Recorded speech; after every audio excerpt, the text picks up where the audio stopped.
Hello, welcome to another edition of Latino Paradox, where we talk about the reality of our population so big and all of this political power, attention being given, and the fact that we're still mired in these bad situations as a generation, another generation. With me is Ruben, Navarrette, syndicated columnist. I'm Arnold, Torres, political analyst. And the topic for today is the whole issue of ICE going after sanctuary cities now. The director of ICE, Tom Homan, was quoted the other day saying, quote, "In the America I grew up in, cities don't shield people who violated the law. The president recognizes that you've got to have a true interior enforcement strategy to make it uncomfortable for them." Okay, Ruben, under these circumstances and that mentality, who are we as Latinos in this context? Right. In this context, we're people who sometimes don't look carefully enough at the details about a sanctuary city. The significance of this story is that it puts the lie to the idea that sanctuary cities even exist in the first place. And who we are as a people, we have typically been somebody who accepted at face value the charge that these cities were places where you could go to be safe if you were undocumented and live your life happily ever after. And it's not true. I think who we are, we're at least in this case two very, very big elements. The population itself is a population that simply is confused, feels under siege, is afraid.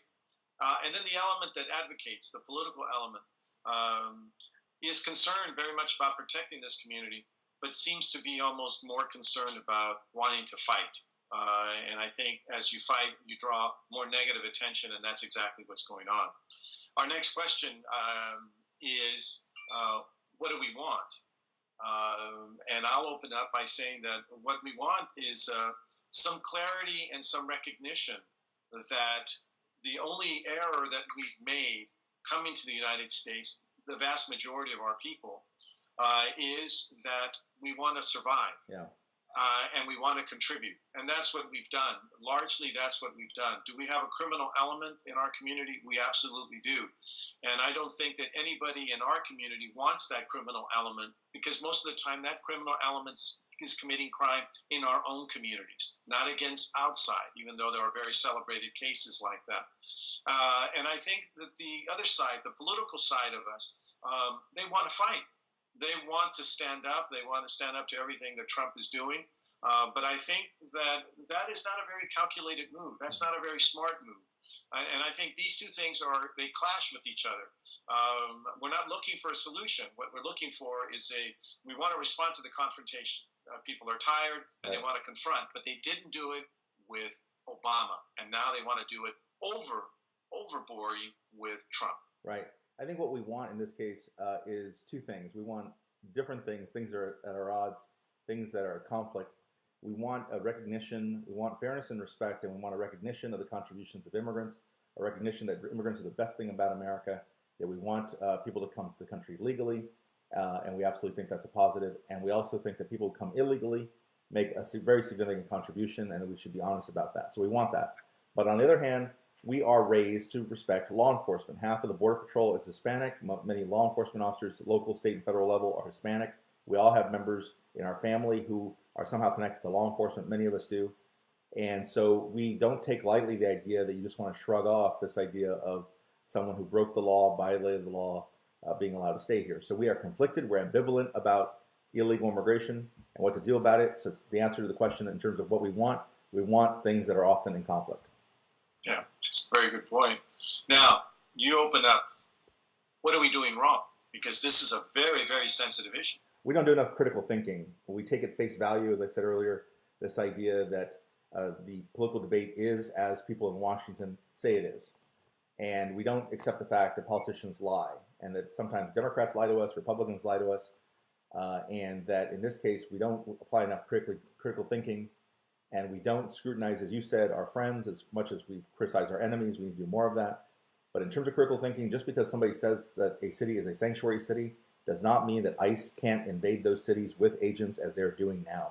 So one of the things we do wrong is we believe politicians. We don't think for ourselves. We don't think critically. We need to do all of that when it comes to this issue of sanctuary cities. I think that what we're doing wrong is that we are more engaged in in really overemphasizing what our enemies are and who our enemies are. We didn't do this with Obama.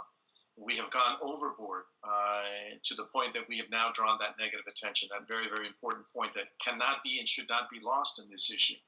I think that instead of trying to be the reason of the voice of reason, instead of being able to come and advocate a policy that's fair, because there's so many phenomenally good stories that show how families are being completely separated by people that are making phenomenal contributions. Those is what we need to protect. And we can't protect, and we should never protect, the gang members, the Mara Salvatrucha, all of the people who are committing crimes in our community against us. And we have confused the two. We have put them together, and now we are putting all people at risk. It isn't that we're throwing the bad guys under the bus. It's that we ourselves, if we loved everybody, then let's invite all the criminals into our homes. I don't see the liberal left on our community doing any of that. So this is what we're doing wrong, is that we're not looking for the path to some agreement. We just want to confront, and that is a disservice to the people that we're trying to serve and trying to help the most. Well, Ruben, we could have gone on another 10 minutes. I want to thank you, and I want to thank the people for watching us. I hope that you'll continue to watch and give us your comments, and we hope that you'll come back next week. Thank you very, very much. Thank you.